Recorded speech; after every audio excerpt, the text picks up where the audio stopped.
Hello, and welcome to Causes of World War I in 10 minutes or less. This presentation will cover the main causes of World War I, including the spark that set off the war, and a short summary in case you just need a quick review for a test, you're wondering how exactly World War I started because it is a very confusing war, or you just want to know a little bit more. So, fun side note before we get into the actual causes, the three main leaders of World War I were actually cousins. King George V of England, Tsar Nicholas of Russia, and Kaiser Wilhelm of Germany were all cousins. They were all descended from Queen Victoria of England, and although they were not all first cousins, they were all related. So the three main leaders of the war were basically fighting a big family feud. From left to right in these pictures is King George of England, Tsar Nicholas of Russia with his family, and Kaiser Wilhelm of Germany. And note, they all look very, very similar. As my history teacher would say, this was the era of the awesome mustache, as you can see on all three of them. They don't look similar necessarily because they were related, as they were not first cousins, but it's just a fun little thing.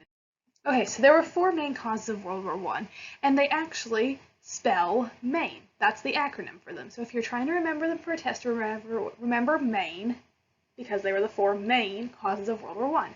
And that was militarism, alliances, imperialism, and nationalism. Militarism was the increase in military buildup going on in the nations during the late 19th and early 20th centuries. The two main nations that were building their militaries during this time were Germany and Britain. They were very militaristic, and as you know, when you build up a very big military, eventually you're going to want to use it. Alliances were when nations during the late 19th and early 20th centuries were entering into agreements to protect each other. This led to a nationwide war because when one nation would go to war, all the allied nations would go to war as well. Imperialism is when a mother country takes over another country for means of natural resources, population, etc. During the late 19th and early 20th centuries, there was a huge race to conquer land amongst the main nations in Europe. It was thought that if a nation did not have colonies or conquered land, she was weak. Thereby, the nations were basically racing each other to see who could conquer the most land the quickest. Britain had a huge amount of conquered land in India, in Asia. France had a lot of land in Africa. Germany had conquered a fair bit of land in different parts of the world. And so when they went to war, all the nations that they had conquered were required to provide supplies, troops, some means of support, which created a world war. Because of imperialism, 60 countries were represented in World War I. And nationalism is extreme pride in your country and willingness to fight for and die for your country. This definitely created some very, very willing soldiers who were extremely willing to fight in World War I and very devastated when their country lost. One of those soldiers is Adolf Hitler. Okay, so there were two main alliance systems formed before World War I, and these are the two main alliance systems that fought against each other during World War I. The Triple Entente, or the Allies, was an alliance between France, Russia, and Great Britain. The Triple Alliance, or the Central Powers, as they're better known, was an alliance between Germany, Austria-Hungary, and Italy. Now, in 1915, 1 year after the war had started, Italy actually switched over and joined the Allies, and then the Ottoman Empire, which had not been in the war up to that point, joined the Central Powers. So there was a little bit of switching around, but the main countries that you hear about stayed the same. Now, before we get into kind of the spark that started World War I want you to look at this map and kind of just keep it in your mind as I'm talking about this.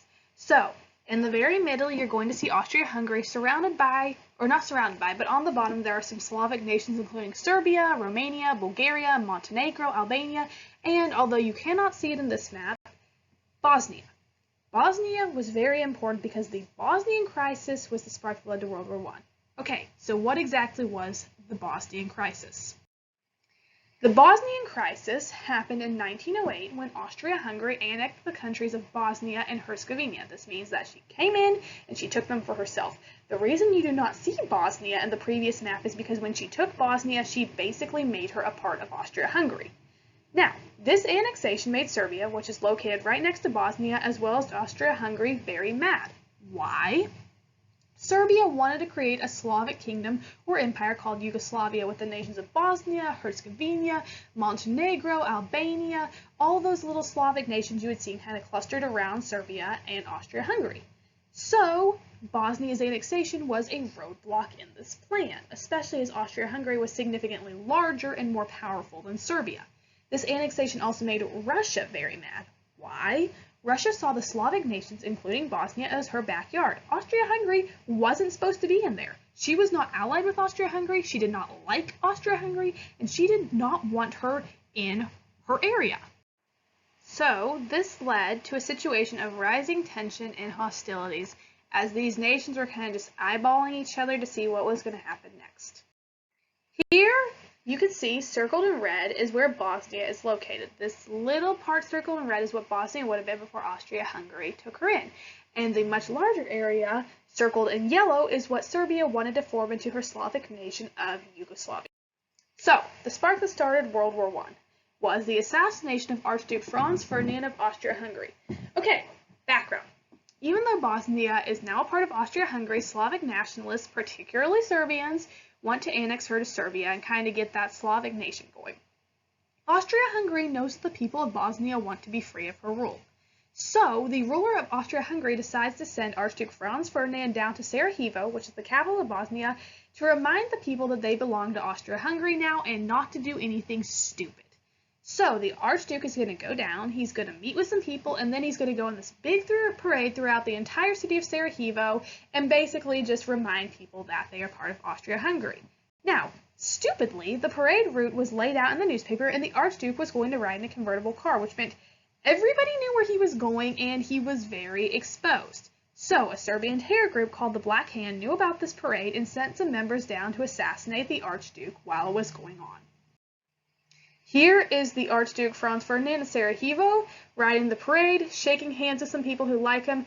That is his wife beside him. She was pregnant at the time, and when he was shot and killed, she was shot and killed as well, and her baby died with her. Okay, so 3 assassins were sent down to Sarajevo. Only 1 succeeded, although 2 attempted. So, the first one threw a bomb while the Archduke was riding in his little car through the town of Sarajevo. It exploded behind the car, injured a few people, but the Archduke wasn't injured, and he was caught. The second guy decided that they had blown their chance to assassinate the Archduke, and he just gave up and went home. However, the third guy, Gavrilo Princip, succeeded. How did he succeed? Well, after the first assassination attempt happened, after the bomb exploded, the Archduke went to a little luncheon, talked to some people, and then continued back on the parade route. But as the driver was winding his way through Sarajevo, he got lost and made the most famous wrong turn in history, as I like to call it. He turned down a dead-end road. Located at the end of that dead-end road was a little cafe, and sitting there was Gavrilo Princip, just attempting to drown out life because he thought he had failed. So, he sees this car coming down with the Archduke in it, and he's like, oh my gosh, here's my chance to assassinate this guy. So he grabs his gun, he shoots the Archduke, he shoots his wife, and he kills them both. He was arrested shortly after. He tried to shoot himself. The gun misfired. It didn't work. He tried to take some cyanide. The cyanide didn't work either. It just made him throw up, but it didn't kill him. He was arrested, and he died in prison of tuberculosis sometime later. Here is both Gavrilo Princip on the left and him being arrested on the right. So, after this thing happened, Germany offered a blank check to Austria-Hungary. This meant that she was offering as much money, supplies, men, whatever she needed to aid Austria-Hungary in her investigation of what had happened in Sarajevo. This was because Germany and Austria-Hungary were allies. They promised to help each other when situations like this arose, and Germany came through.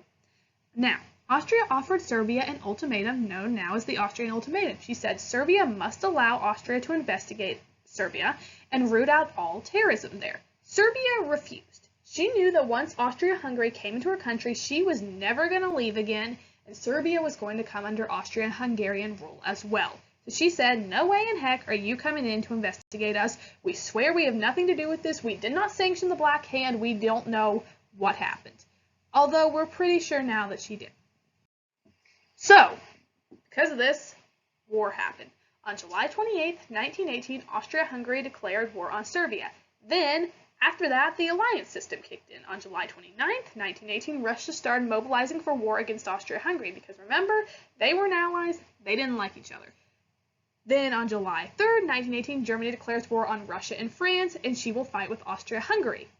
On August 4th, 1918, Britain declares war on Germany. She will fight against Austria-Hungary and Germany with France and Russia. On August 6, 1918, Russia and Austria-Hungary declare war on each other, and World War I has begun. Remember, the United States did not enter the war until 1917 for some reasons that it would be too long to get into in this presentation, but she did not contribute much until the very end of the war. So, from this presentation, you should have seen that World War I, if it had not been for alliances and imperialism, would have been just a war between Austria-Hungary and Serbia, and perhaps some of the Slavic nations who decided to get involved. But because of alliances, it became a nationwide war, and because of imperialism, it became a world war with 60 nations involved.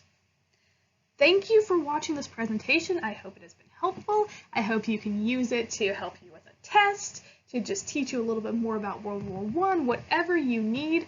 I find it to be a subject that is absolutely fascinating. It is one of my favorite things to learn about and teach about, and I hope you have found it fascinating as well. Thank you.